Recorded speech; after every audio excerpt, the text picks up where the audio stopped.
Hello friends, welcome to BISP trainings. This is another video in Odoo 13 series.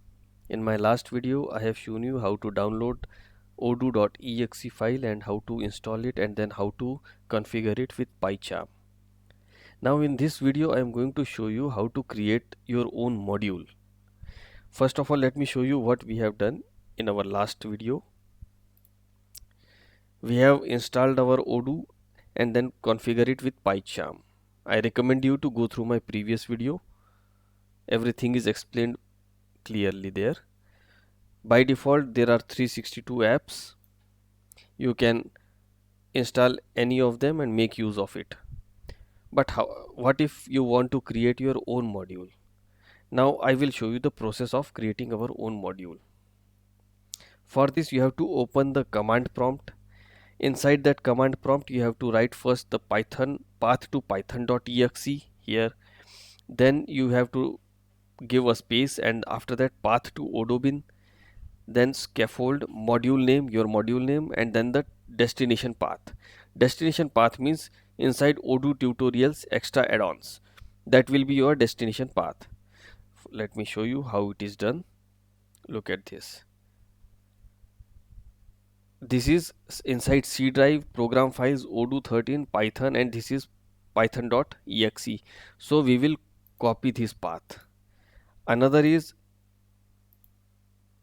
C program files Odoo 13 server, and this is odoo-bin path. So we will copy this path also, and then I have already copied it here. First path to python exe, then path to odoo-bin, then scaffold crm demo. Scaffold is a reserve word, it's a keyword here like this. So you have to paste this complete line like this. Path to exe, odoo-bin, scaffold, crm demo. I am taking the module name crm demo and then the destination path, and just copy it and press enter. Your module will be created, and after creation of this module, it will look like this. This crm demo will be created inside extra add-ons. Right now there is nothing inside extra add-ons. Let me show you here.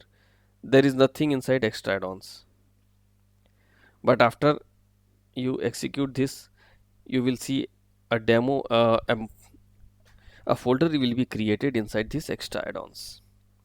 Now let's run this. Control C, and I will paste it here. Control V.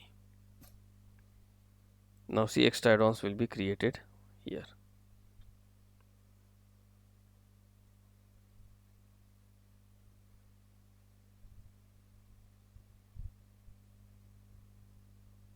Yes, it is created. Look at this. This is CRM demo. This is controller. Now this is the directory structure of any module. Every module having the same directory structure. Here it is a controller, here model, and here it is a view, and this init.py and manifest file. So what are the working of this? Let's see here. Whatever the controllers we will write, these are imported in this init.py file. After that, here models are used for creating tables. So similarly here also inside this init file you have to import the models. Then inside this view we will put all our templates and view.xml files. Now this init file will import all the folders from .import controllers, models. If any other folder you create, you have to import that folder also. And manifest file works as a setting files. This manifest file provides you every information. For example, CRM demo. This is the technical name of this module.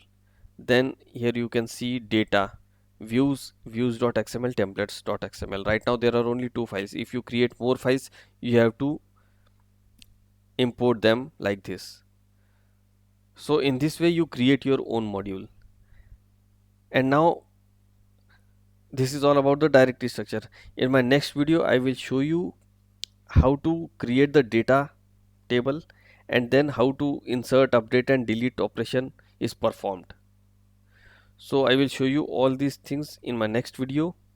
So guys, thanks for watching this video. Thank you very much.